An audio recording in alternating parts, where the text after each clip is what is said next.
want the lolly character? No, I don't. Why is that like your first thing? You're just like, hey, by the way, guy, do you want this little girl? I'll sell you this little girl for pocket change. Like, why is that your go-to? It's not my go-to. Why do you introduce yourself to people using that? Like, you just see him on the street, like, hey, you want this little girl? What? When did I ever say that? Just now. You just did. Right now.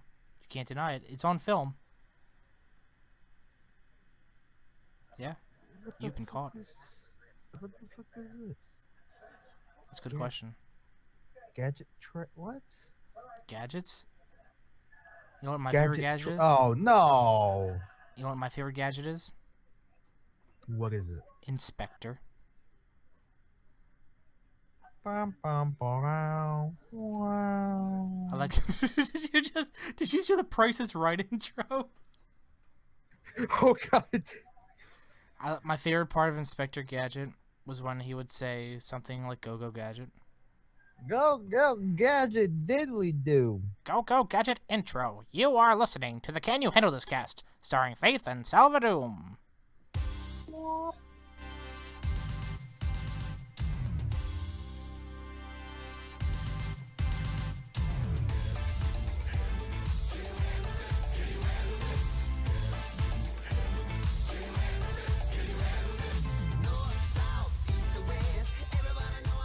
That's right, you're listening to the Can You Handle This cast. I am Faith, joined as always by the man who just doesn't stop talking about how much he loves Andy from Advance Wars. You are...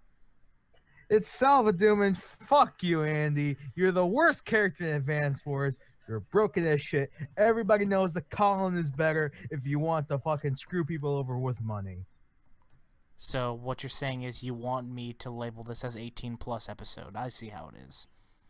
Well, I guess it kind of fits because tonight we are going to do a little recap of the Elimination Chamber match, which is probably one of the most violent matches that's in WWE nowadays. Yeah, as of right now, the Elimination Chamber is the only real violent match because it's 6 guys inside a chamber, 2 miles of chain, 16 tons of steel. It's just a real nice time. Yeah, the only other things I can think of would be, I guess, the cell matches or Extreme Rules or something along those lines.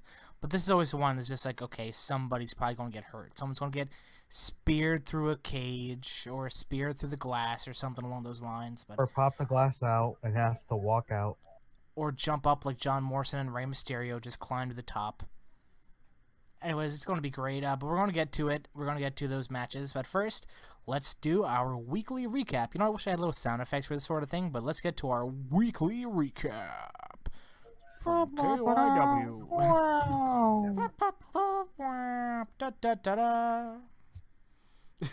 I miss Blue Pants.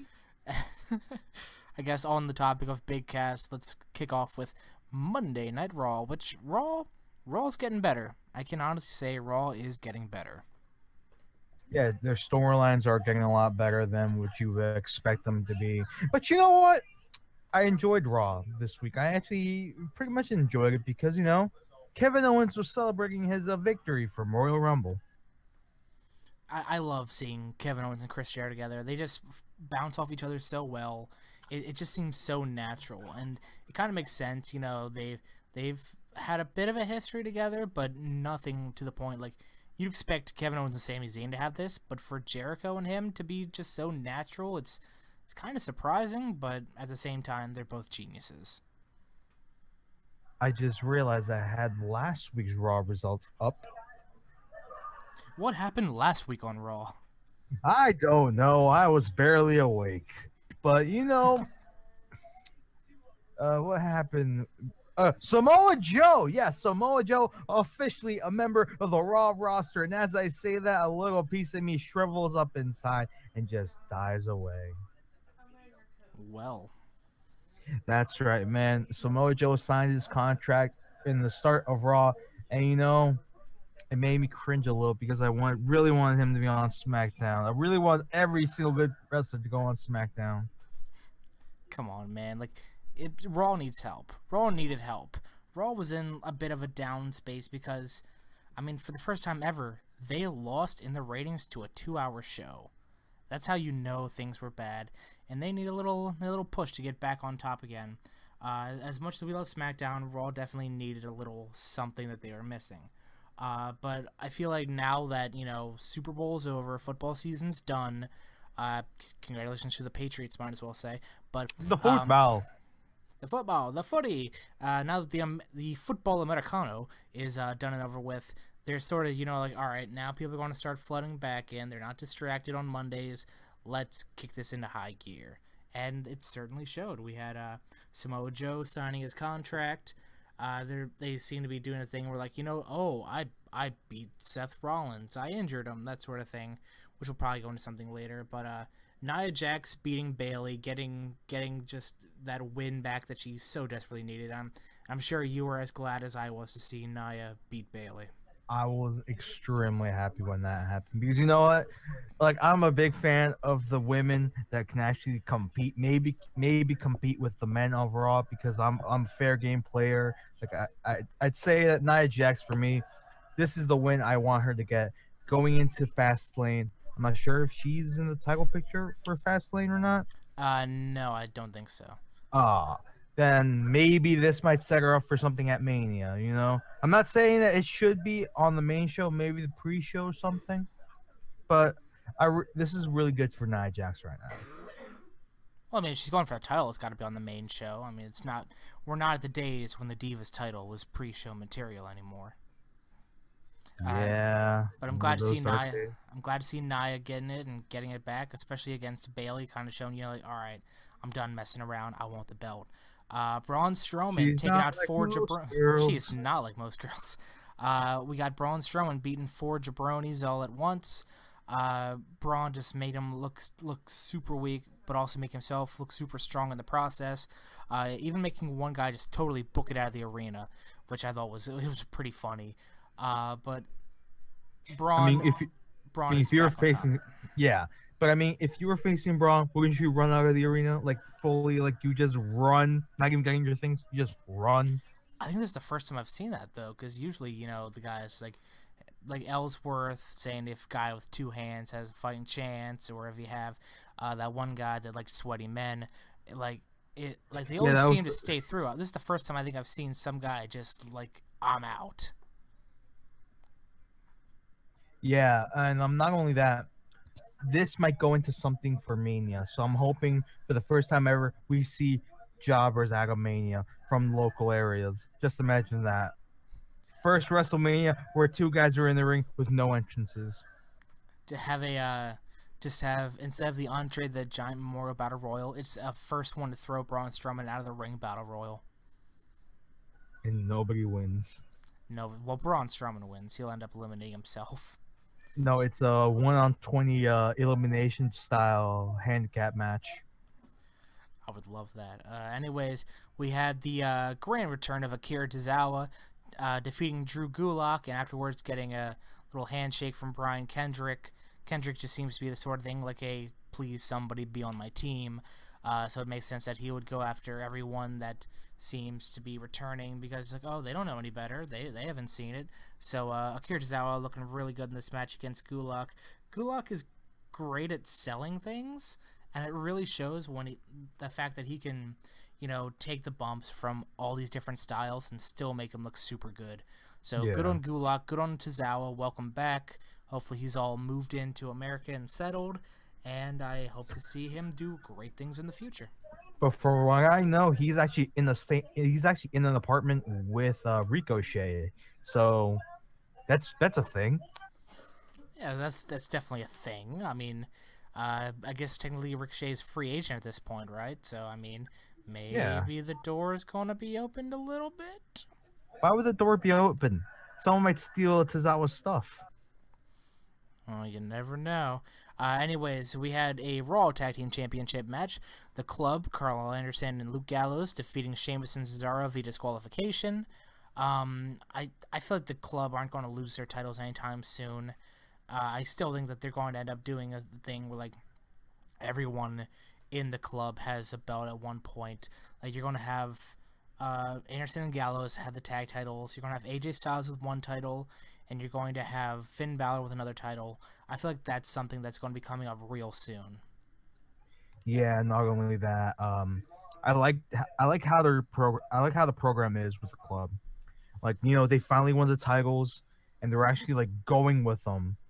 Like, it's not like, oh, they won the titles, now what? It's like they're continuing. They're continuing on the road to success. And it definitely should. I feel like these guys have a bright future ahead of them, and I don't think that they're going to be back down the card anytime soon. I feel like they're going to be on the top of the mountain for a considerable amount of time. But speaking of falling from the top of the mountain, the New Day defeated the Shining Stars, and it's so weird seeing them out of the championship picture, especially going against the Shining Stars, who haven't been doing anything outside of the whole, hey, buy this timeshare that doesn't exist. And they kind of do a little I'm razz on still it. waiting on that timeshare. I know you paid a good, what, didn't you pay your inheritance, all of it on timeshare too? No, it's an inheritance, but not my inheritance. Oh. Anyways, to kind of do a little razz on that, they bring out Francesca 2 Turbo, which is apparently the green one.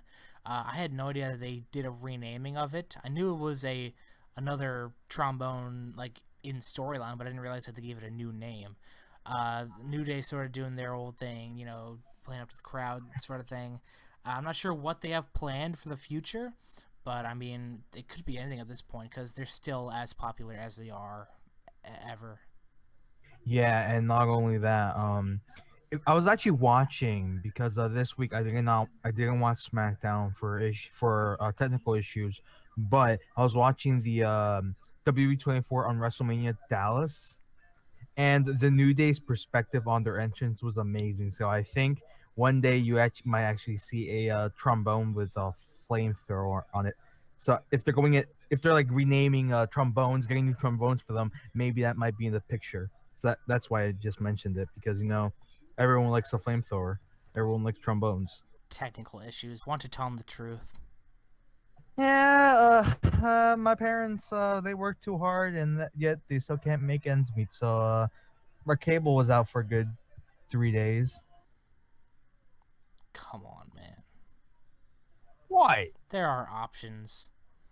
That's what I keep telling them. And this is WooTube. for another tip. Yes, WooTube.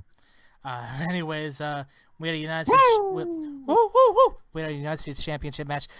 Chris Jericho defeating Sami Zayn in a really good match. Really good, man. It still shows that they have confidence in Sami Zayn, showing he is definitely primed for something in the future, just not right now. And it brought Kevin Owens Jericho a little closer, even though it sort of fell apart by the end of the show, but it definitely had good things for Jericho, had good things for Sami Zayn, and it elevated the belt even more. Yeah, and I actually did enjoy this match.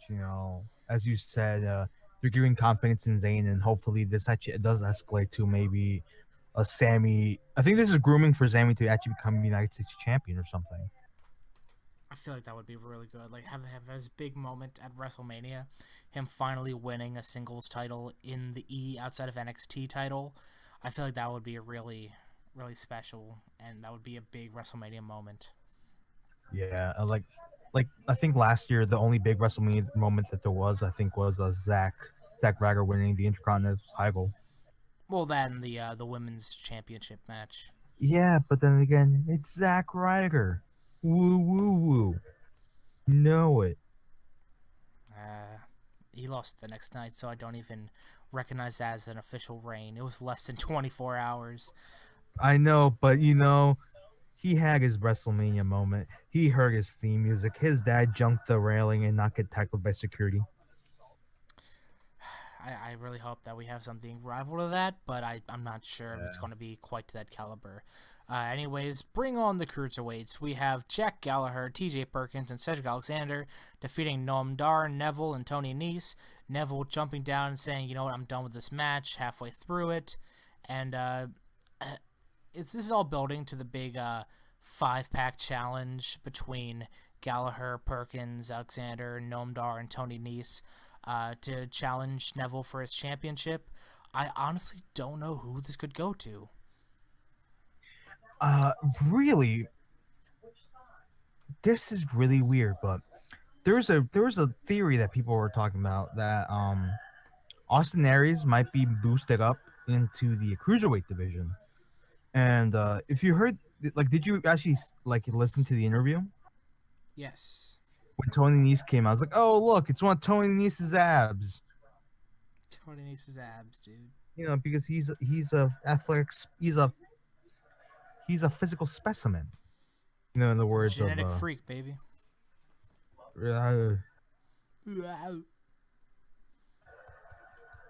He's definitely in top-notch shape. He's one of the most talented cruiserweights on the entire roster, if you ask me. yeah. But I feel like that could go to any one of them. And the night ends with Samoa Joe defeating Roman Reigns, thanks to Braun Strowman at the end there. But still, Samoa Joe making a big impact here to end Raw, and I feel like it's just a matter of time before they give him the belt, if you ask me. Yeah, man. Like, I know you were saying they're going to, drop the belt to Goldberg, have Goldberg versus Lesnar for the title at WrestleMania, but like, I don't see that happening. I see Kevin Owens dropping it to someone else, and then Samoa Joe beating them for it.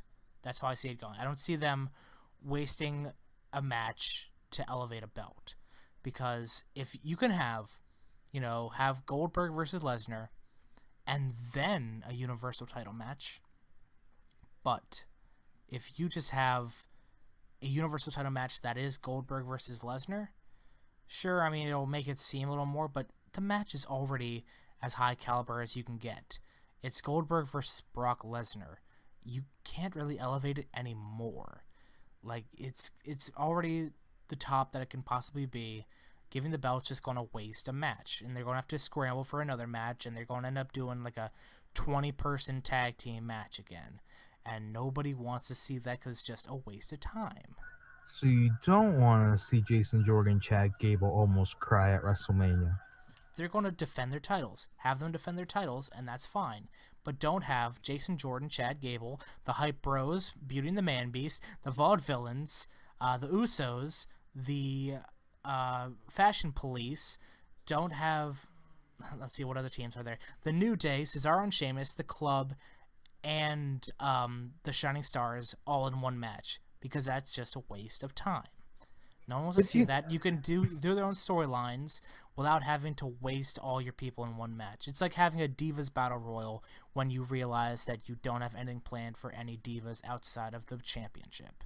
It's just not worth it, and I feel like if you have separate matches for your main events, you're going to be fine. True.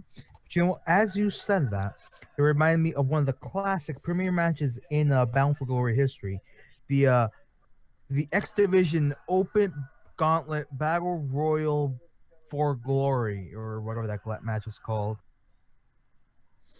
But let's be fair, that was for a title. No, it was for a bowling trophy that Kevin Nash gave to somebody, and it was Austin Aries.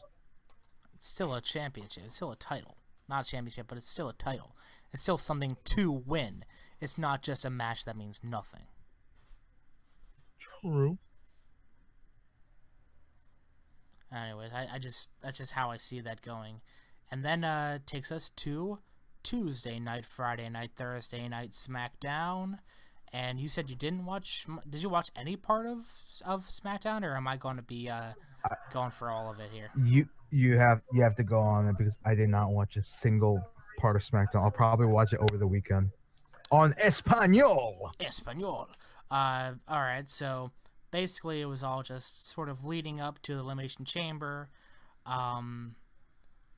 We had Daniel Bryan opening SmackDown, saying, okay, all these people are going to be going against each other, but they were in Seattle, so you just had people chanting, yes, yes, yes, Daniel Bryan, one more match, that sort of thing. They just totally took over the show, and it made it sort of not fun. I had to turn on closed captioning after a while, to the point where I couldn't understand what they were saying over the crowd. Everyone's pretty much saying, "Hey, we're going to I'm going to win the match. I'm going to win the match. I'm going to win the match." Then they booked him in a fatal 4-way for later that night. Um, it wasn't the worst, but I feel like the crowd kind of ruined it.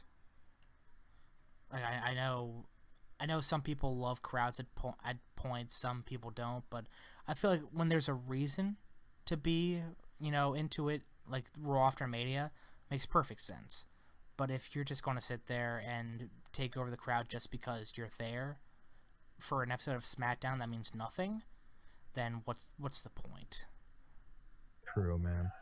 It's like if you actually like listen to some of the independent wrestlers that talk about this issue, like yeah, if you're gonna be there to have fun, yeah, have fun, but don't take over the show. You're taking away the actual match from the wrestlers, so you can be the center of attention. I realize some of these guys sacrificed years of their life to be in this one spot, and you're just gonna be disrespectful to them. Taking over the show, making the cameras pan to you, making everyone care about you. I feel like it's fine one time a year for Raw after Mania. But Yeah, other than that, then just watch the show. Like, you can be into it all you want, but to sit there and do your CM Punk chants and your Daniel Bryan chants, they're not going to show up. They're not going to fight. Just just watch the show. You can boo whoever you want, cheer whoever you want. I don't care, but at least make it relevant. Don't sit there and chant for Hulk Hogan. Don't chant for Kevin Nash. Like, they're not going to come. Why would they be there? yeah. If you're gonna cheer for someone, at least cheer for someone that's gonna be there. Cheer for Ellsworth. Yay! Hashtag cheers for Ellsworth 2017. Anyways, we got The Miz versus Dean Ambrose versus Baron Corbin versus AJ Styles in a fatal 4-way. Corbin wins that one, pretty much make him look okay. That may be the red herring. He could potentially win the Elimination Chamber match. I feel like that's kind of swerving us on that one. They're going to end up being not Corbin, but they certainly have been booking him super strong to be the 1-2 win. But I don't see him going there because they love to swerve us at the last minute. True about that, man. You had an interview versus Natalia and Nikki Bella that nobody cared about, and that's about it. It wasn't the worst, but come on now, it's just the same thing we've been seeing for months and months and months. We had Yeah, Apollo Crews versus Dolph Ziggler. It was a pretty violent match because Ziggler's swinging these chairs around like it's nobody's business. Cruz winning it, but Ziggler not taking it anymore and just cracking with the back. Callisto coming out there to make the save, and it resulted in a 2-1 match coming this Sunday. yay! Wasn't the worst match, but it's sort of the same thing we've been seeing again. We had a dual contract signing, which I'm kind of confused why they did it, but I guess they just didn't want to make one seem less relevant than the other. It was a match between Becky Lynch and Mickie James, and then a match between Naomi and Alexa Bliss for the title. And yeah, it was just what you expect a contract signing to be. Yeah. Huh. I was kind of expecting them to say, okay, you're all going in the Elimination Chamber, but I guess they're not ready for a Women's Elimination Chamber match yet. Which is a damn shame because they had a women's Hell in a Cell match. Up the ante. Regardless, then we had my favorite thing of all time, a 12-man tag team match that meant nothing. American Alpha, Breezango, Slater, and Rhino versus the Ascension, the Vaudevillains, and the Usos. Apparently, Breezango are faces now, so okay. The heels picking up the win there, but it was kind of weird, but it didn't mean anything really. And then it ends with, for the first time on SmackDown, John Cena versus Randy Orton, and Cena wins, LOL, but Orton looked pretty good in this. Like, it kind of made you think, okay, maybe if Orton changes a couple of things, he could beat Cena for the title, if Cena's still holding the title at the end of it, but it made Orton look like an actual threat to Cena, because even though Cena won, there were points where he could have easily lost. So it was actually a lot better than what people thought. But of course, Luke Harper came down, the whole distracting thing, Yeah. and yeah, it went just how all the That's all he other did. matches with those went. I mean, it wasn't bad, but it was just kind of predictable. And then we move on to 205 Live, which I know not a lot of people really care about 205 Live anymore. It's sort of died down, but it is a thing to really show that the cruiserweights do have something to offer, because they don't show it on Raw. They don't really let anyone know what they're all about on Raw. So you might as well give them the 1 hour platform, which is doing much more for them than their little segments on Raw did. Anyways, we had Ari Daivari versus Mustafa Ali. Really, really good match. We had Mustafa Ali using his reverse 450 splash to pick up the win, and Mustafa Ali, I feel like he's destined for greatness. Like, this guy, like, if he can get enough fan support, he could be the next big thing. Yeah. Like, I do like his style. I do like his look. He's a different superstar, He's different, which is a good thing in this case, because like, I think his entire thing now is he's a really good guy. He's a good wrestler. Is he a face or heel? Mustafa Ali? Yeah. Mustafa Ali's a face. Oh, okay, then it's perfect because like Sami Zayn, he's a Muslim American. I'm sorry, I'm getting Muslim political Canadian. and like doing all this. Muslim What? Canadian. You Muslim Canadian? He's not American but in the slightest. He's from Quebec. oh, but you know what I mean. Like, it at least gives people a good role model to look at. Definitely, like it's kind of showing, okay, these guys aren't inherently the bad guys. Sure, you still have Ari Daivari, but that's sort of playing out the fact, that his brother was hated, so he's kind of getting retribution for his brother.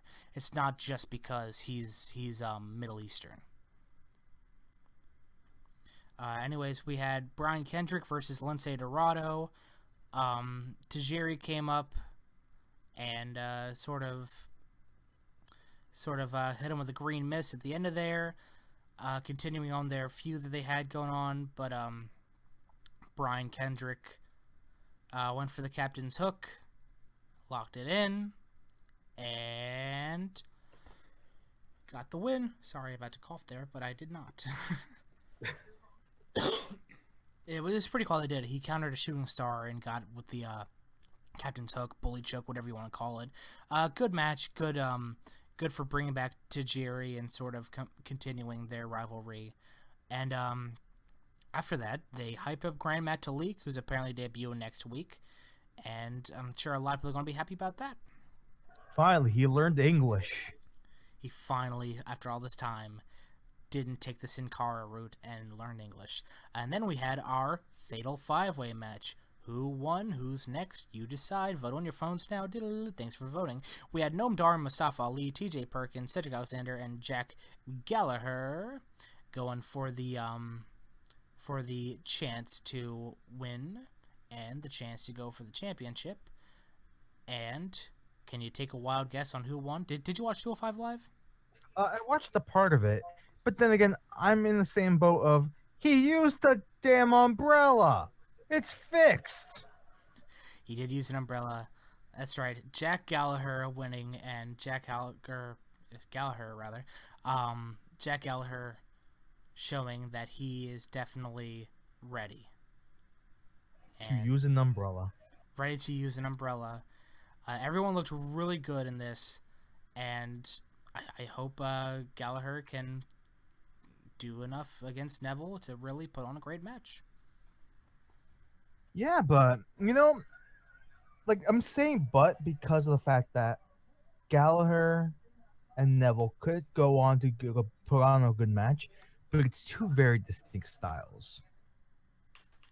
You're not wrong, but I feel like they may mesh well. Like, think of all the matches that, uh, like someone like Stone Cold and someone like Bret Hart had. Like, those were two very different styles, but when they combined, it still ended up being pretty alright. True. But after all that, NXT. What happened on NXT other than our boy Tyler Bate making his debut? Oh wait, that was last That week. was Never mind. last week, sir. Oh, On NXT, we had the Bollywood Boys versus Sanity. I'm sure everyone. hey, the Bollywood boys, I'm they sure, back! Yay! Yay! The Bollywood Boys, glad that they're back. I wonder why though, but yes, they are back. Um, we had Sanity going over the Bollywood Boys, obviously because Bollywood Boys just seem to be jobbers at this point. Eric Young grabbed a mic after it, addressed the NXT universe. Well, Nikki Cross was in the background yelling Asuka over and over. No one cared, but I think she's just mad that she lost. It could be saying of something, but it's not going to do anything until Ember Moon Asuka have their big match, which is coming soon. Yay! We had Liv Morgan versus Billie Kay. Boy, oh boy. Peyton Royce was on the side there. I don't like Liv Morgan matches, and I'm sure everyone knows. But Yeah. Liv Morgan went over Billie Kay, so making everything that happened in the past few months completely worthless. Liv Morgan winning. Okay, why? Why, if you have Liv Morgan, who's supposed to be this loser, just always losing matches, and then Billie Kay comes on with Peyton Royce in her corner, and then just gets totally humiliated. Both of them do. After going in a grueling championship match a couple weeks ago, like they got as high as their stock could go, and then they're just losing to Liv Morgan. Like, it doesn't make sense. But I guess they want to try and elevate Liv Morgan. I don't know why. She's garbage, but I guess they want to. But other than that, like, did anything else happen? Because like, Liv Morgan, I don't know anymore. Like, I was defending her for a while, but then it's like you're not improving. I think you're only there because of Enzo. I totally wouldn't doubt it. Uh, Anyways, let's get off that topic. We had the Heavy Machinery versus the Revival. Heavy Machinery looking pretty good. It was Tucker Knight and trying to remember who the tag team partner was, but it's Tucker Knight and someone else. I don't remember. Otis Dozkovic. I think that's who it is.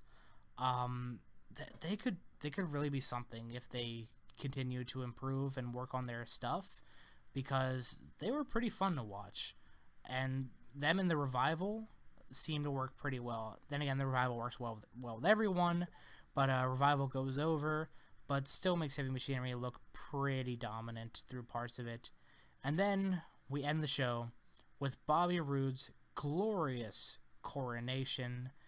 He addresses everyone, says he's a real champion, said that Nakamura may have dominated Japan and beaten guys like Sami Zayn and Balor, but could not beat Bobby Roode. And no matter what happens, no one can beat Bobby Roode. And then he ends it with saying that finally the brand, NXT, has someone they can be proud of, and declares the days of We Are NXT are over. NXT is Bobby Roode now. Yay! And great promo, great way to send it off, but I guess we're just going to have to see. But then, afterwards, little surprise there. I didn't see this coming. I thought they were going to end it there. They cut to black, but then a commercial came on, and I was very confused because I didn't know what was happening. I thought the show was over, but then I look at the time and see there's 20 minutes left. So they had Ty Dillinger, Roderick Strong, and No Way Jose take on the rest of Sanity, and yeah, I was confused because Sanity already fought, but yeah, they threw him in a 6-man tag match. You get to fill out the time. Pretty much it seems. Like, I guess it seemed like it was a different crowd too. So I assume this was just a side match that they forgot to throw on there. Sanity got the win, which is kind of weird because, you know, why would you take even more momentum away from Ty Dillinger when he's, probably getting primed to make his main roster debut? Yeah, and you know what? I'm gonna be biased about this match. No way, Jose. He deserves everything. Give him a title run. Give him $1 million contract. Make him team up with Maven. Bring in Maven again. My God, Maven. But it was kind of weird to see them beating No Way Jose, Ty Dillinger, and Roderick Strong. So I guess that means that they've got big things planned for Sanity. Not sure what, but it better be big. If you're going to take the momentum away from your three most popular guys, you better be doing something huge. Yeah.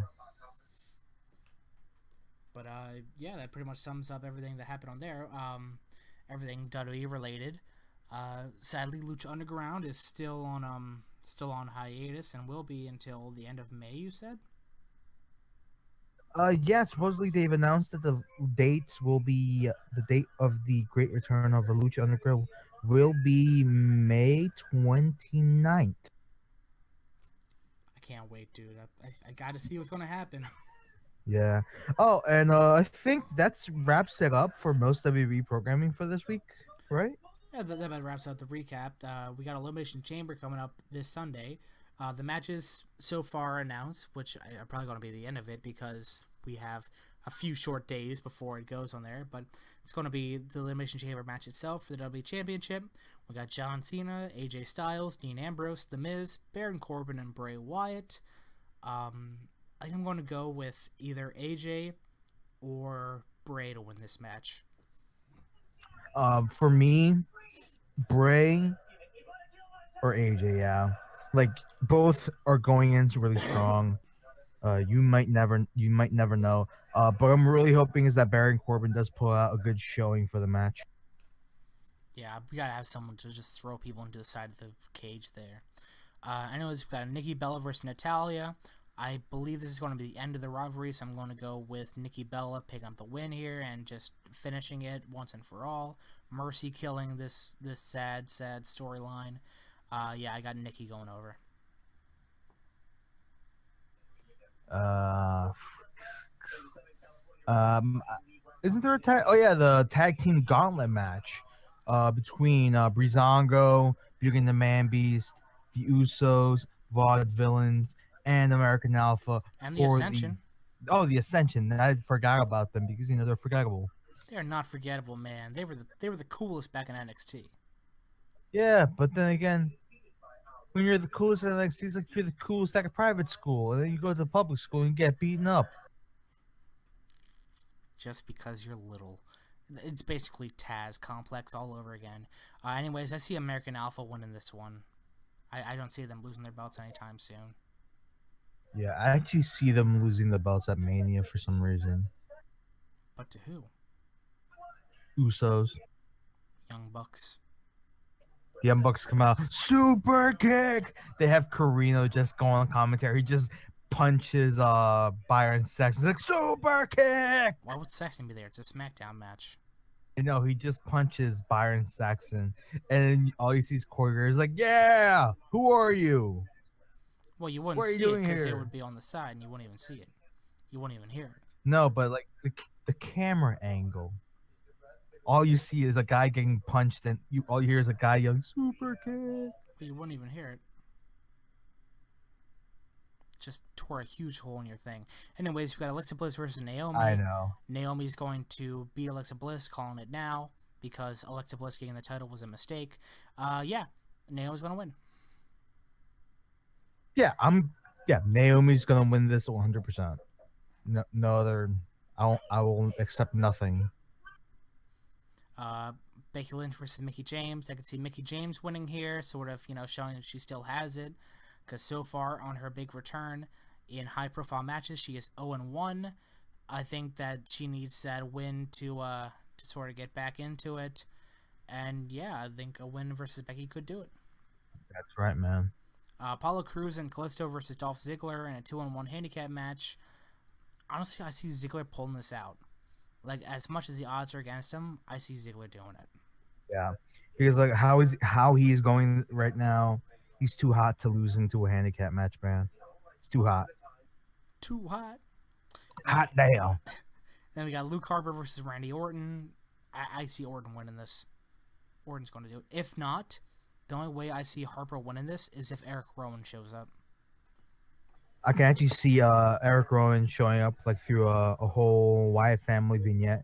Dark, like everything goes dark. The vignette comes on, and you always see Eric Rowan at the other side of the ring with a Randy Orton down on down on the ground or something like that. Yeah, that's the only way I see Harper winning this.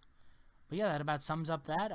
Is there anything outside of the norm that you have to do? Any ROH, New Japan, anything sort of thing?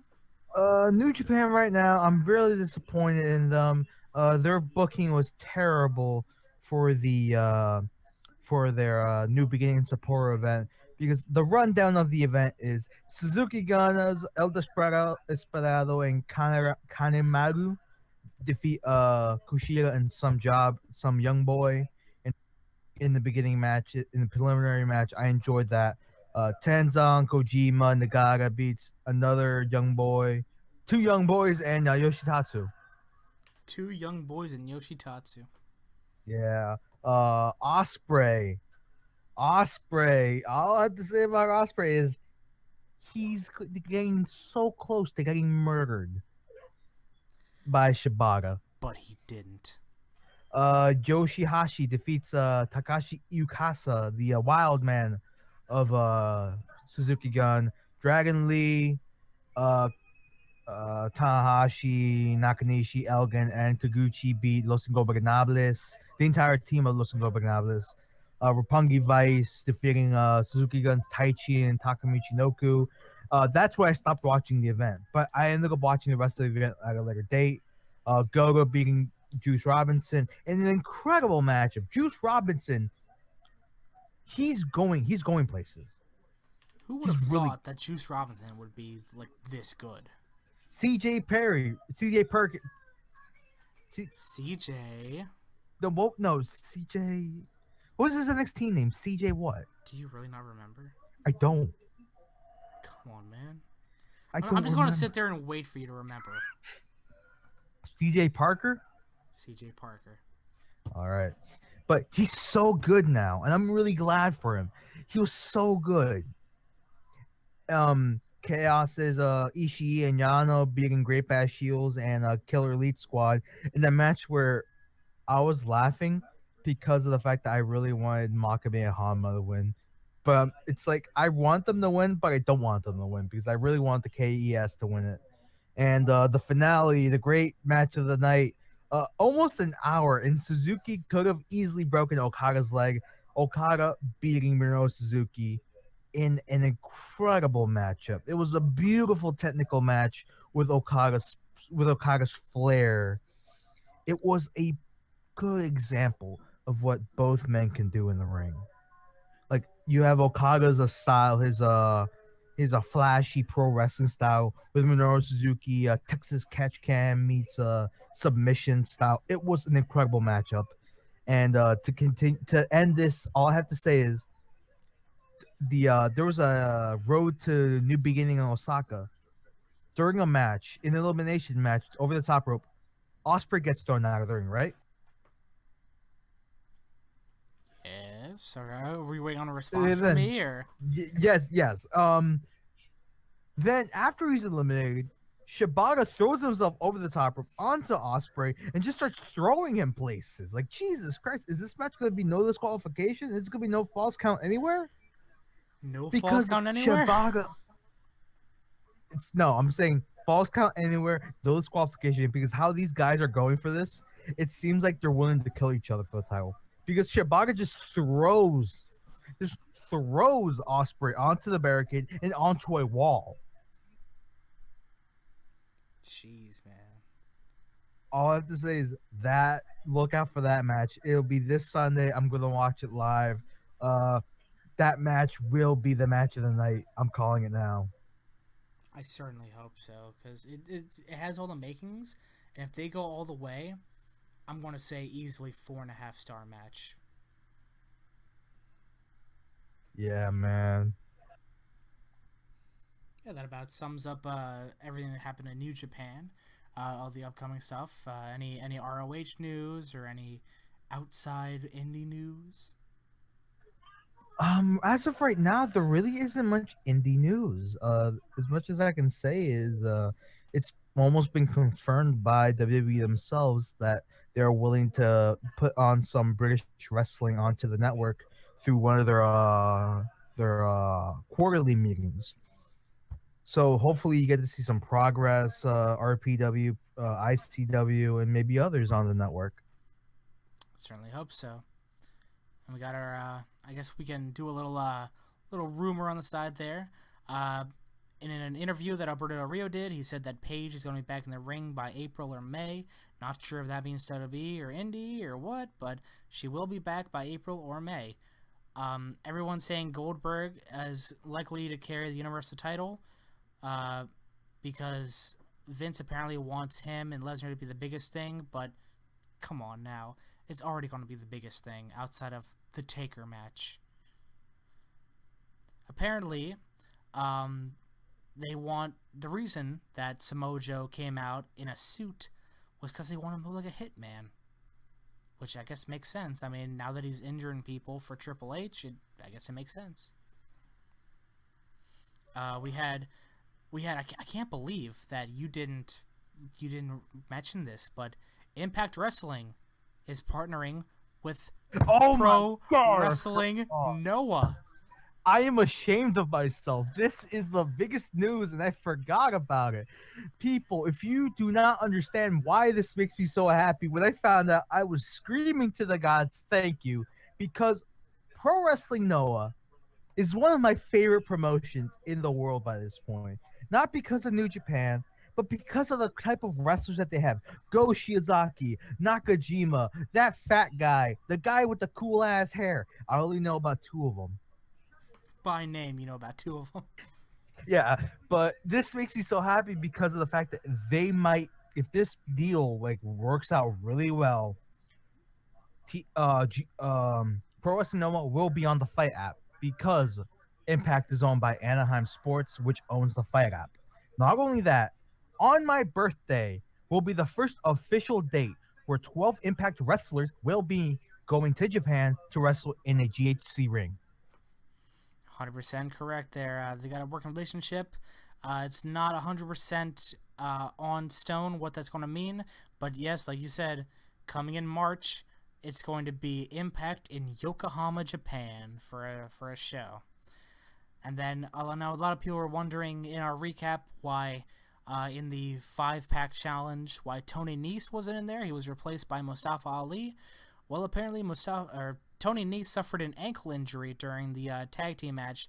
Not sure how long he's going to be out, but he said it's not going to be super significant for the amount of time that he will be out.